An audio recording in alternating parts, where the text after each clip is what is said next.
There's the part of it that's the Yiddish language piece of it, where for the most part, I see it in the kind of the main places where I see the Yiddish language is flourishing. Maybe flourishing isn't the right word, but are in the academy, in the Orthodox world, and in the sort of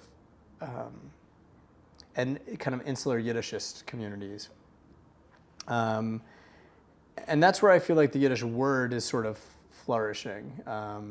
And it's complicated because I run a Yiddish cultural organization, and those are three domains that I'm not particularly interested in spending a lot of time.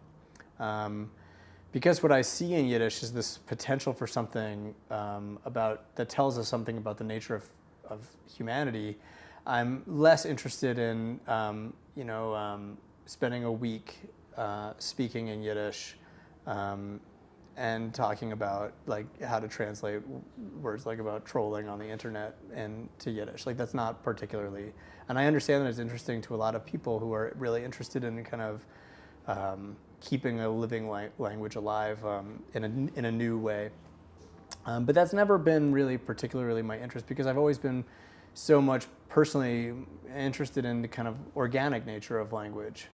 And then the academic scene is, it's the one I'm obviously closest to because my entry to Yiddish was through the academic world.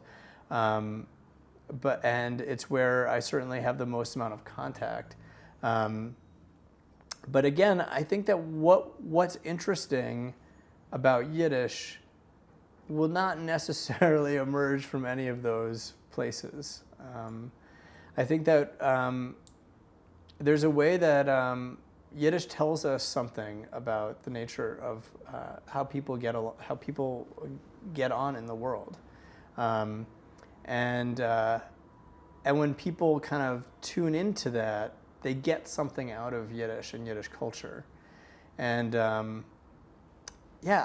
mean, there's a lot of interesting things happening with Yiddish all the time. I mean, from like I was helping out with Yid-Life Crisis for a while, and it was interesting for me to see both what they were up to in that, but also to see what people made of that experience.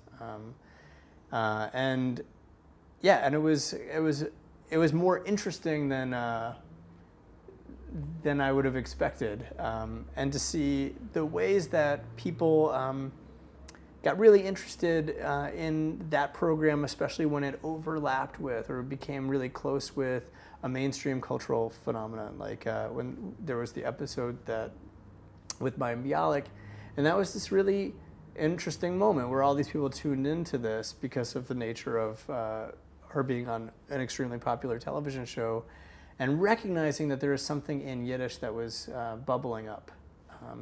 But again, it was so amorphous, whatever it was that was that was coming out of it, that I think it dissipated rather quickly.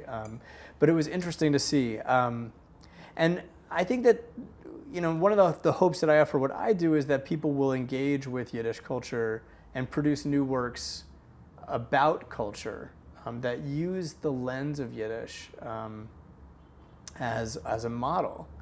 I'm not sentimental about language preservation, and I think that my time in Eastern Europe and other places in the world has only reinforced ideas that that things are ephemeral, including languages and belief systems, and to hold on to those things is not necessarily something that I find to be of great value. But to, in fact, let those things go and see what you can do with them is really where the interesting stuff happens. And much less so in the clinging to it or in the conservative or preservative sense of it.